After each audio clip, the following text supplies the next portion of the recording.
On va procéder à un contrôle à temps réel. Et vous verrez vous-même combien c'est utile de mettre en œuvre ce projet. Et ça va permettre à tout le monde de gagner du temps et à faciliter la collecte pour l'administration chargée de la collecte des amendes forfaitaires. Je suis le chef d'escadron Mody Sow. On est ici à Nabil Choucair, à un point de contrôle de l'escadron surveillance routière. On va procéder tout à l'heure à la mise en œuvre en temps réel de la perception, de la dématérialisation de la perception de l'amende forfaitaire. Voilà.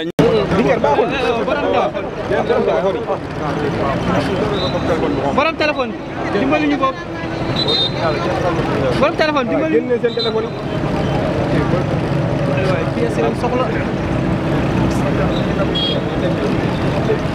Mansour Ndir, secrétaire général des routiers du Sénégal, affilié à la CNTS FC Authentique.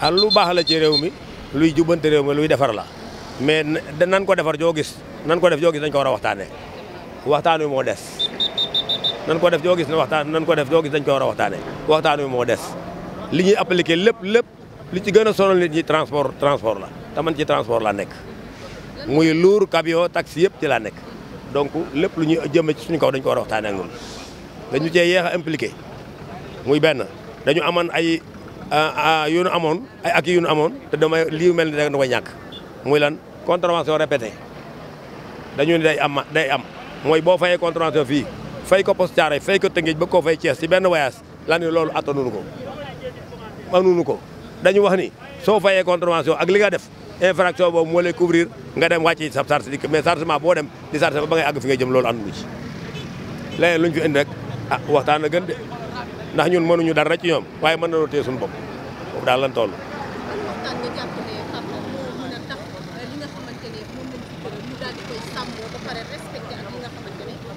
suñu ministère mooy oote impliqué ñi nga xam ne ñooy fayeeku ak noonu nu bokk toog waxtaan loolu mooy régler situation bi leneen lu ñu def rek baaxul.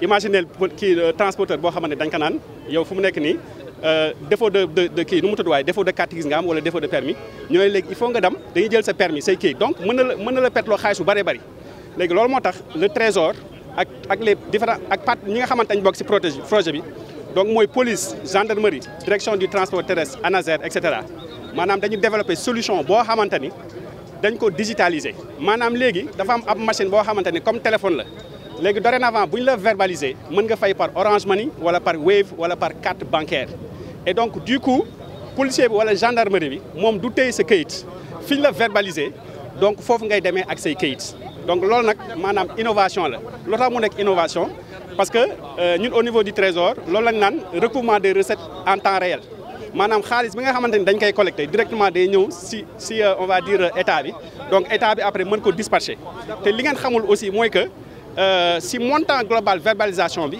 état bi amu si dara loolu peut-être que ñu bëri xamuñu ko c'est-à-dire que dafa am benn dispatching bi lan la mooy 40% 60% fi ñu la verbaliser 60% en fait commune bi moo ko moom man bu fekkee dañ ma verbaliser par exemple au niveau de Maris 60% commune bi fi ñu ma verbaliser moo ko moom mais 40% bi fonds d'équipement de gendarmerie ak police ñoom ñoo ko moom donc du coup li ñu la verbaliser ça va permettre di defar la comptabilité publique et du trésor. On a assisté aujourd'hui à la mise en œuvre du lancement du projet de la dématérialisation des amendes forfaitaires. Vous pouvez un peu revenir sur le projet, s'il vous plaît, et le processus, comment cela va? Voilà, merci bien. C'est un projet initié par l'État du Sénégal, mais la mise en œuvre a été assurée par la Direction générale de la comptabilité publique et du trésor en partenariat avec la Gendarmerie nationale, la Direction générale des transports terrestres et également la Police nationale.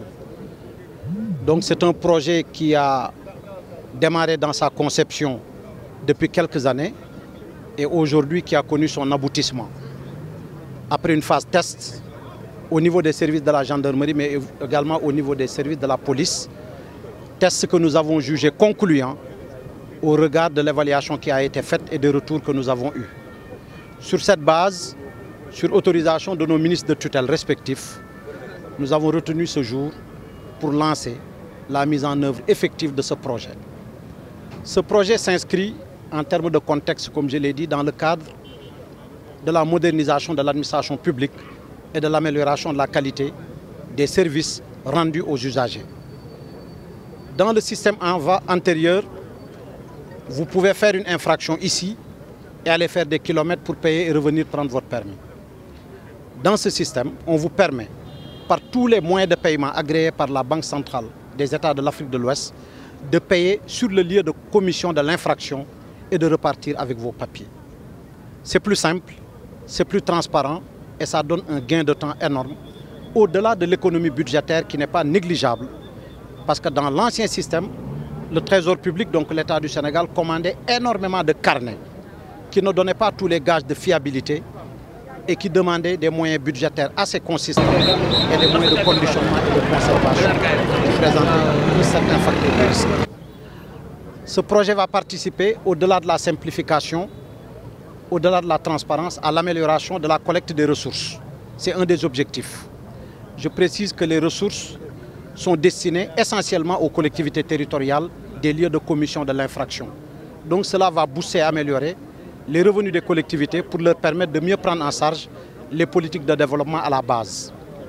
Mais il est important aussi de retenir de ce projet son caractère structurant. Structurant dans le sens où il va contribuer à la normalisation des relations entre les transporteurs, les usagers de la route d'une manière générale et les forces de police et de gendarmerie. Parce que le système est paramétré sur les différentes typologies d'infractions et à chaque paramètre, à chaque typologie, à chaque type d'infraction, le montant de l'amende est également embarqué dans le système. Ce qui fait que vous payerez pour l'infraction commise le montant qui est exactement prévu par la loi, ni plus ni moins, avec un gain de temps qui est considérable. Et nous estimons que c'est un premier pas. Ce premier pas va concerner uniquement la région de Dakar. Nous allons évaluer dans quelques mois et à l'issue de cette évaluation, nous passerons à l'échelle. À l'échelle, ça veut dire que nous allons déployer au niveau national et l'intérieur du pays sera couvert. Et ce projet que je qualifierais de première phase d'un projet plus englobant, qui est le projet Cap Karangé, qui est l'autre versant de ce que nous sommes en train de faire en termes de prévention, en termes de sécurité routière, seront interreliés pour donner une chaîne de valeur totalement complète sur le contrôle et la sécurité routière. Je vous remercie. C'est parfait. Non.